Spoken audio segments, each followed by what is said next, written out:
My ex-boyfriend returned begging me to take him back because his new girlfriend took everything. Now I remember he owes me a fortune. My name is Anna Reynolds, and I have chosen to share the entire, unabridged account of how my ex-boyfriend resurfaced in my life after abandoning me for another woman, demanding that I take him in once he was left with nothing. I am determined to tell this story from start to finish, in my own voice, without using any parentheses or complicated structures. The tale is lengthy, filled with details of our early days, our eventual breakup, my heartbreak, his betrayal, and the moment he reappeared at my door. It culminates in me recalling the large amount of money he owes me, a debt he never repaid. I want to describe it all as faithfully as I can, so that readers might understand how I wrestled with old wounds, faced new manipulations, and found my way to a resolution that gave me back my power. This is my story, told in the first person, free of extraneous symbols, purely as a narrative of my experiences and thoughts. I grew up in a small southern town, raised by parents who believed in kindness and honesty. My father worked long hours as a truck driver, my mother juggled part-time jobs, and we never had much money, but we had a supportive household. I was an only child, dreaming of leaving for bigger opportunities once I finished high school. Right after graduating, I moved to a nearby city to attend a community college. I was 19, full of optimism, excited to start my adult life, though my parents worried about me living on my own. I stayed in a modest apartment shared with a friend from high school who also studied at the same college. That was when I met my eventual ex-boyfriend, Kevin Thompson.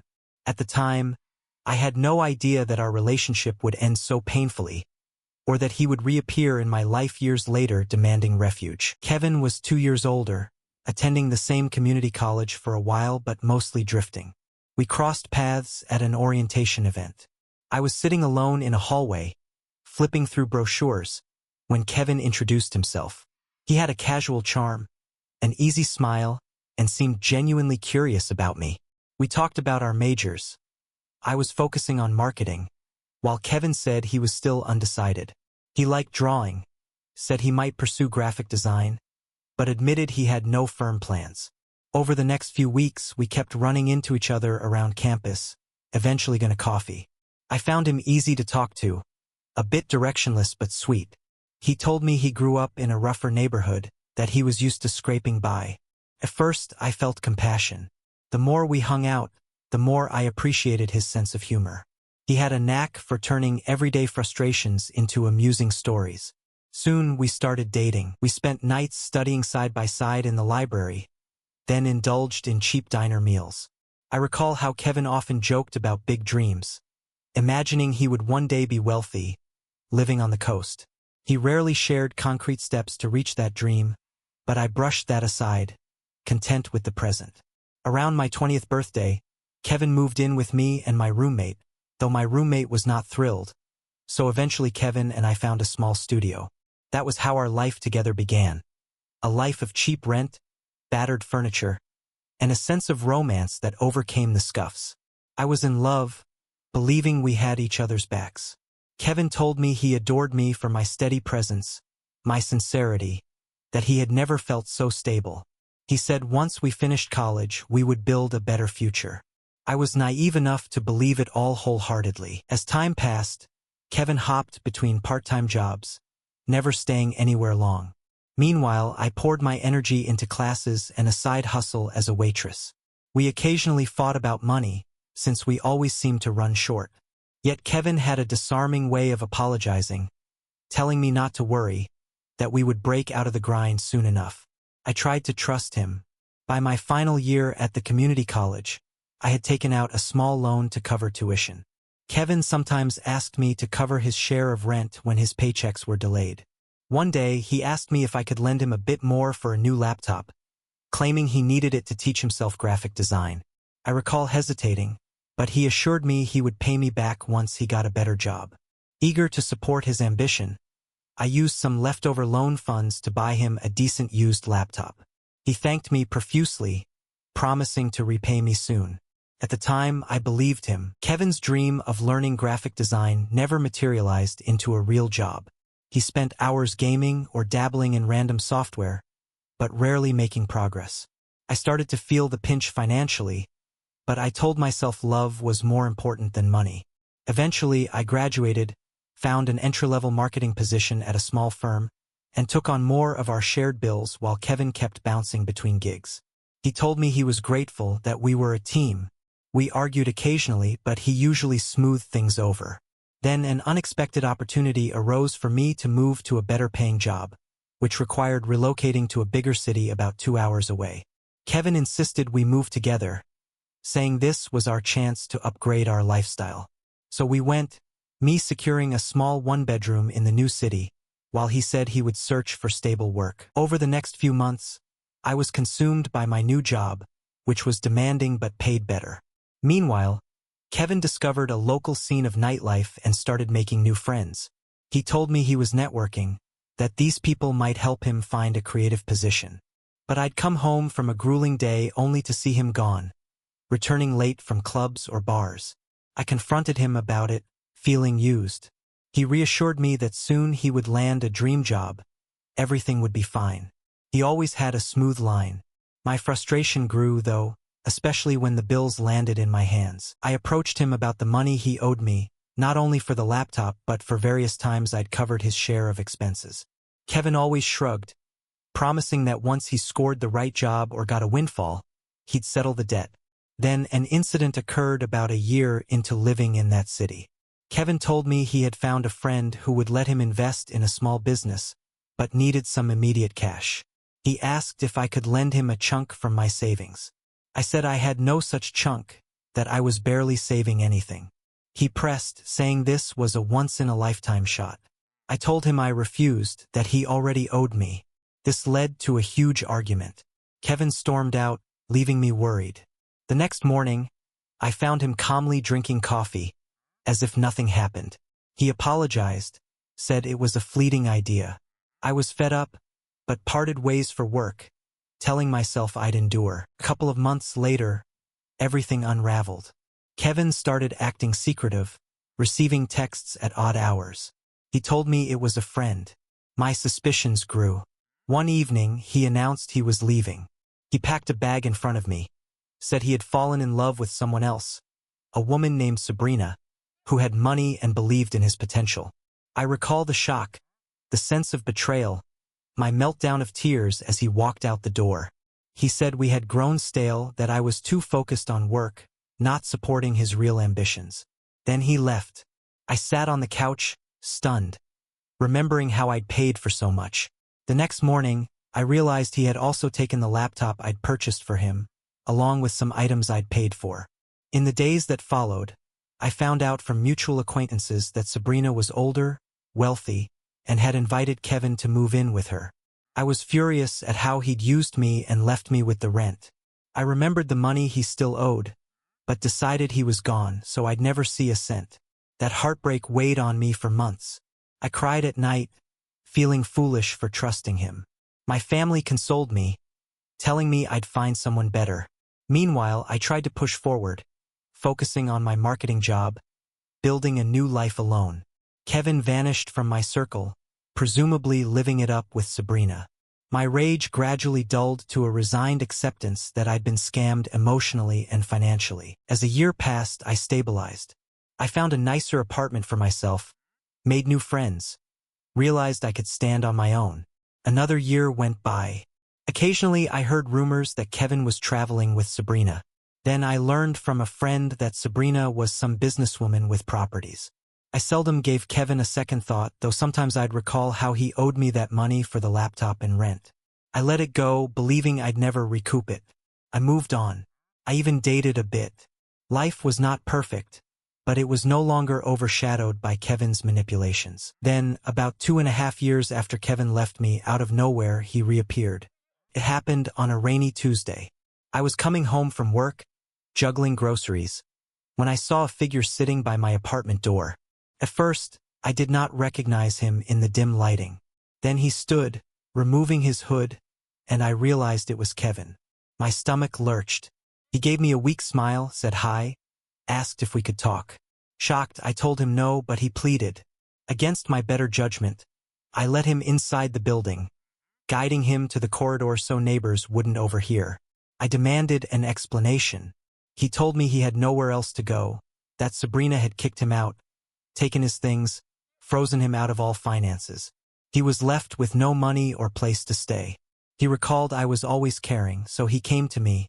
My anger flared. I told him I'd never forget how he left me. He hung his head, apologizing for the past, saying he realized I'd been the stable one, the person who truly cared, and that Sabrina only used him until she was bored. He claimed he had learned his lesson. I nearly laughed, the irony thick as mud. He said he wanted to stay with me, at least temporarily, until he found his feet. That was the moment I recalled with a jolt that he owed me a significant sum from all I'd covered in the past. So many bills I'd fronted, plus the cost of that laptop, plus random borrowed amounts. It added up to thousands. I told him about that. He looked startled, as though he'd forgotten. He stammered that he'd definitely pay me back eventually. I asked if he had any means to do so. He admitted he was broke, that Sabrina had seized everything. I told him tough luck, that I was not a charity. He stared at me with pleading eyes. I demanded details of what happened with Sabrina. He said they'd had a tumultuous relationship. She had money from a real estate venture, initially showered Kevin with gifts, promising to fund his dream. He latched onto that, but eventually Sabrina discovered he had no real drive, that he was just coasting. She found out he was also chatting up other potential sugar mamas or something equally sleazy. So she threw him out, took back the car she'd let him use, locked him out of the house. Kevin tried to find another easy option but realized I'd been the only one who truly cared about him in a genuine sense. Or so he claimed. I told him that was not my problem. I reminded him he broke my heart and left me with debt. He repeated that he was sorry, that he'd do anything to make it right. He said we had a history, that I'd always said I'd stand by him. I almost laughed at his nerve. He followed me to my apartment door, asking if I'd at least let him crash on my couch for a bit. He said we could talk about a repayment plan if I'd help him get back on his feet. The audacity stunned me. I told him I was not letting him into my place, that he'd lost that privilege when he abandoned me. He pleaded, saying I'd regret leaving him outside in the rain. My fury erupted. I told him I'd call building security if he refused to leave. He looked wounded but realized I was serious. Before he turned away, I told him that he owed me thousands, and if he wanted me to consider any leniency, he'd better start repaying it. He said he had no money now, but if I let him stay, he'd find a job and pay me. I rolled my eyes, telling him I'd heard that promise before. He bowed his head, trudged off, presumably to find another couch. I stepped into my apartment, heart pounding, tears of rage welling up. The nerve of that man. A few days later, Kevin texted me from a new number. He apologized, asked again if we could meet to discuss a plan to repay me. He said he might have a lead on a job, but needed a stable address to apply. I glared at my phone, unsure if he was scamming me again. Part of me wanted my money back, part of me wanted him gone forever. I typed a response, telling him I'd only talk to him if he was serious about a real repayment plan, drawn up in writing with clear monthly amounts. He wrote back that he'd do it, that he just needed me to trust him. I nearly laughed. Trust him? The man who ran off with another woman.